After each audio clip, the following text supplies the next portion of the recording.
¿Soy yo la mala por no decirle a mi novio que entendía su idioma todo este tiempo? He estado saliendo con Andrew desde hace unos 8 meses y me encuentro en una situación que me hace cuestionarlo todo. Cuando conocí a Andrew, él mencionó al principio de nuestra conversación que nació en Estados Unidos pero se mudó a México cuando tenía 12 años. Me interesó de inmediato porque me encanta practicar idiomas, pero por alguna razón dudé en decirle que hablaba inglés. No fue una decisión consciente al inicio. El tema cambió y el momento simplemente pasó. En nuestra primera cita, recibió una llamada de su mamá y habló con ella en inglés. Cuando colgó, se disculpó y me explicó que siempre habla en inglés con su familia. Casi le digo que entendí todo, pero lo vi tan cómodo teniendo esa conexión privada con su herencia que no quise quitársela. Así que simplemente sonreí y le dije que no había problema. Viendo hacia atrás, ese fue mi primer error. A medida que seguimos saliendo, esto se volvió algo raro y no dicho.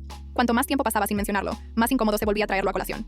Oye, por cierto, he entendido todo lo que has dicho a tu familia en los últimos 3 meses. No es exactamente una conversación casual, así que simplemente no dije nada. Al principio no parecía gran cosa. Cuando su mamá llamaba, él hablaba en inglés y luego me daba un resumen en español.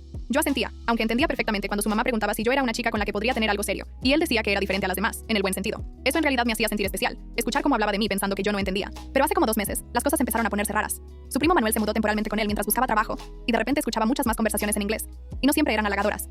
Una noche, mientras cocinaba en la cocina de Andrew, escuché a él y a Manuel hablando en la sala. Manuel le preguntó cuándo iba a dejar de perder el tiempo con mexicanas que no entienden nuestra cultura.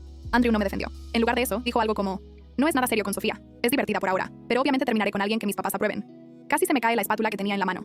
Habíamos hablado de conocer a nuestras familias hacía apenas una semana. Me había dicho en español que estaba emocionado por presentarme con los suyos. La desconexión entre su yo en inglés y su yo en español fue impactante. A partir de ahí, empecé a prestar más atención. Cuando su hermana vino de visita y preguntó en inglés si yo era tan aburrida en la cama como parecía, Andrew se rió y dijo: definitivamente no, pero te cuento luego. Cuando su mamá llamó y preguntó si todavía estaba muy flaca, él dijo que sí y que estaba tratando de hacerme comer más. La gota que colmó el vaso fue el fin de semana pasado. Estábamos en un restaurante con Manuel y un amigo de Andrew llamado Diego. Mientras fui al baño, Diego le preguntó a Andrew si me iba a llevar a la boda de su primo el próximo mes. Cuando regresé a la mesa, todos cambiaron del inglés al español con tanta fluidez que no lo habría notado si no hubiera alcanzado a escuchar el final de la respuesta de Andrew. Ella solo es temporal, un reemplazo hasta que me mude de nuevo a casa. Mis papás me desheredarían si llevo a alguien que no habla inglés ni entiende nuestras tradiciones. Durante 8 meses me estuve enamorando de alguien que me veía como algo pasajero, como menos, como un reemplazo. Todo porque asumía que no entendía lo que decía a mis espaldas. Me excusé diciendo que me sentía mal, lo cual no era mentira, y pedí un Uber para irme a casa. Andrew me escribió toda la noche preguntando si estaba bien, si debía ir a verme, si necesitaba algo. No le respondí hasta la mañana siguiente, cuando le pedí que nos viéramos en una cafetería cerca de mi apartamento. Cuando nos sentamos, comencé la conversación en inglés.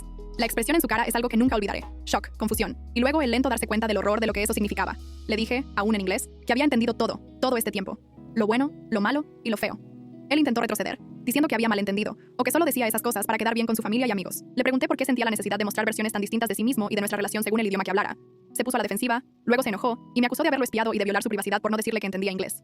Le señalé que entender un idioma que se habla frente a mí no es espiar, y que el deshonesto había sido él, tanto con sus sentimientos como con sus intenciones. La conversación se fue deteriorando. Me acusó de trampa cultural, sea lo que eso signifique, y yo lo acusé de usarme como experimento cultural con fecha de caducidad.